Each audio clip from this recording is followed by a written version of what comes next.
kung sino nagpadala sa nanay mo doon? Ay, naku, Tami, kung sino man siya, napakalaki ng utang na loob ko sa kanya, no? Uy, Nars, malapit na yung review for promotions. Pag promoted ka na at yumaman, manglibre ka naman. Alam mo, hindi ko kailangan ma-promote para yumaman, ano? Ngayon nakita ko ng nanay ko, ako ang pinakamayamang babae sa buong mundo. Aba naman. At di lang yan. Boyfriend mo pang napakagwapong Sir David. Rich na rich ka na talaga, my friend. Tumigil ka nga. Tora. Ruby. Alam mo ba, kaya pala sinagot ni Nurse Jane si Sir David dahil lang sa pera niya. Akala ko pa naman mahal si Sir David. I'm sure pera lang ang habol niya.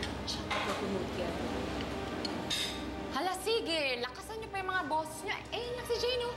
Narinig na rin naman pinag-uusapan niyo. Sige, tuloy niyo pa. Mag-chismosa.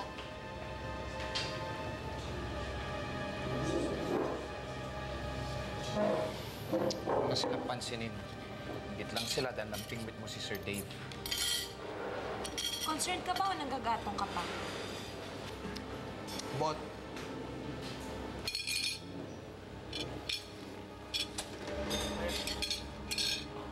Kapal ng mukha mo. Kaya pala inakit-akit mo si David para mahututan. Abat, saan na yan, Doktora Briones?